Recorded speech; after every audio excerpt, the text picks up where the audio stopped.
इस अध्याय में आदान काल तथा विसर्ग काल, षड ऋतु तथा सातवें के बारे में पढ़ेंगे। षड ऋतु में प्राकृतिक तथा शारीरिक स्थिति 6 ऋतुएं होती हैं। इनमें से शिशिर, वसंत और ग्रीष्म, इन तीनों ऋतुओं में सूर्य उत्तर की दिशा में गमन करता है, अतः इन्हें उत्तरायण अथवा आदान काल जानना चाहिए। तथा वर्षा, शरद और हेमंत ऋतुओं में सूर्य दक्षिण की दिशा में गमन करता है, अतः इन्हें दक्षिणायन अथवा विसर्ग काल जानना चाहिए।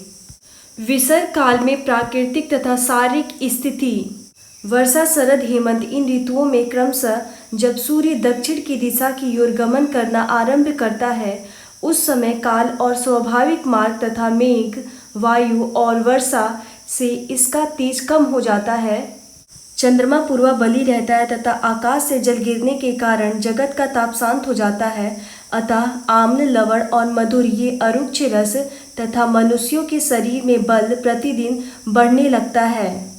आदान काल में प्राकृतिक तथा शारीरिक स्थिति उस आदान काल में सूर्य अपनी किरणों द्वारा संसार की स्नेह भाग को लेता है तथा तीव्र और रुक्ष होकर संसार के स्नेह भाग का शोषण करता है। परिमाण स्वरूप शिशिर, वसंत और ग्रीष्म, इन तीनों ऋतुओं में रुक्षता उत्पन्न हो जाने से रुक्ष रस यथाक्रम तिक्त, कषाय और कटु रसों की वृद्धि हो जाने से मनुष्य के शरीर में दुर्बलता उत्पन्न हो जाती है।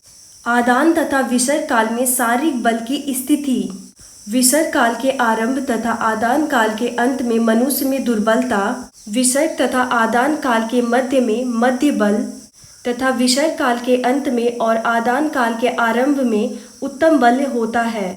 संवत्सर को 2 भाग में बांटा गया है, आदान काल तथा विसर्ग काल। आदान काल में 3 ऋतुएं आती हैं, शिशिर, वसंत, ग्रीष्म। विसर्ग काल में 3 ऋतुएं आती हैं, वर्षा, शरद और हेमंत। शिशिर में माघ और फाल्गुन, वसंत में चैत और बैसाख, ग्रीष्म में ज्येष्ठ और आषाढ़, वर्षा श्रावण और भाद्र, शरद आश्विनी और कार्तिक, हेमंत मार्गशीर्ष और पौष। माघ और फाल्गुन से आदान काल का आरंभ होता है तथा विसर्ग काल का अंत होता है। इसमें बल श्रेष्ठ होता है।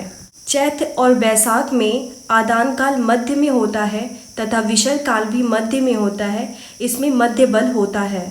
ज्येष्ठ और आषाढ़ में आदान काल का अंत होता है तथा विसर्ग काल का आरंभ होता है। इसमें मनुष्य का बल दुर्बल होता है। षड ऋतुचर्या। पहला, हेमंत ऋतुचर्या। हेमंत में शारीरिक बल श्रेष्ठ रहता है। जठराग्नि अत्यंत तीव्र रहती है। हेमंत ऋतु में आहार। इस ऋतु में औदक तथा अनुपदेश में मेदस्वी जीवों का स्निग्ध, आमल्य तथा लवण युक्त मांस रसों का सेवन करना चाहिए। इस ऋतु में गोरस, ईख के रसों से बनी वस्तुओं, नया चावल तथा उष्ण जल का सेवन करना चाहिए। हेमंत ऋतु में विहार।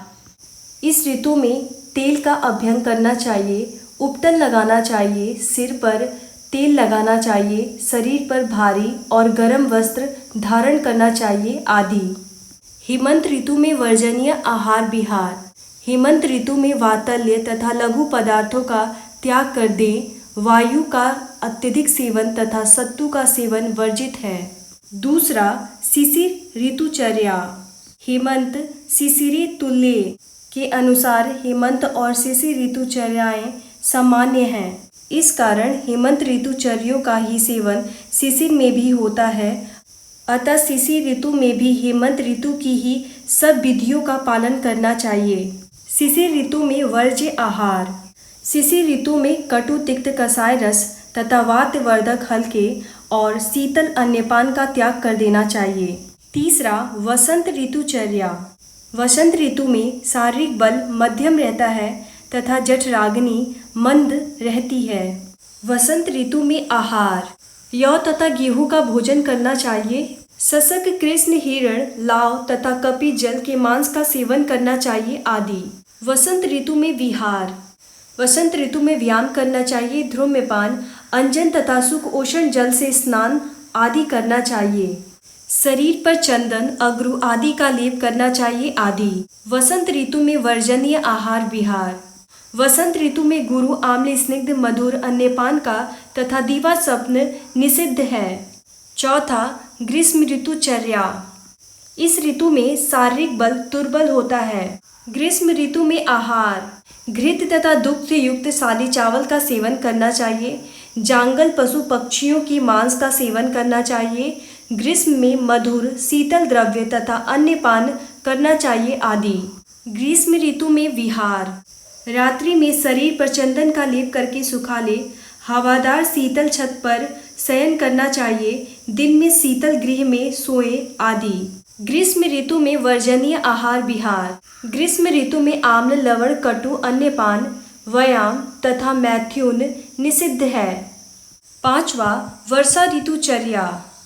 इस ऋतु में शारीरिक बल दुर्बल होता है तथा जठराग्नि दुर्बल रहती है। वर्षा ऋतु में आहार, जांगल पशु पक्षियों का मांस रस, पुरानी साली चावल का सेवन यूज से करें। मधु का सेवन अत्यंत हितकारी है आदि। वर्षा ऋतु में विहार, स्वच्छ हल्का वस्त्र धारण करना चाहिए। उपटन लगाना चाहिए। सुगंधित पुष्प मालाओं का धारण करना चाहिए। स्नान, गंध का प्रयोग करना चाहिए आदि। वर्षा ऋतु में वर्जनीय आहार विहार। वर्षा ऋतु में दीवा स्वप्न, ओस में शयन, नदी का जल, व्यायाम, अताप तथा मैथुन वर्जनीय है। छठा, शरद ऋतुचर्या। इस ऋतु में शारीरिक बल मध्यम होता है। शरद ऋतु में आहार, गोधूम तथा साली चावल के साथ लाव, कपिन जल, सशक के मांस का सेवन हितकर है। चावल, जौ और गेहूं का सेवन करना चाहिए। मधु, लघु, शीतल, तिक्त अन्नपान मात्रा अनुसार हितकर है आदि। शरद ऋतु में विहार, इस ऋतु में उत्पन्न फूलों की माला, स्वच्छ वस्त्र और प्रदोष काल में चंद्रमा की किरणों का सेवन हितकर बताया गया है। शरद ऋतु में वर्जनीय आहार विहार। शरद ऋतु में वसा, तेल, ओस, औदक तथा अनुपदेश के प्राणियों का मांस, छार, दधी, दीवाश्वप्न तथा प्रागवात वर्जनीय है। ग, सातवें वर्णन। ओक, सातवें का वर्णन।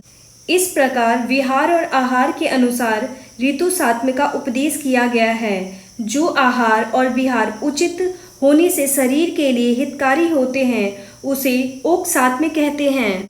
सातवें वर्णन, उपसंहार।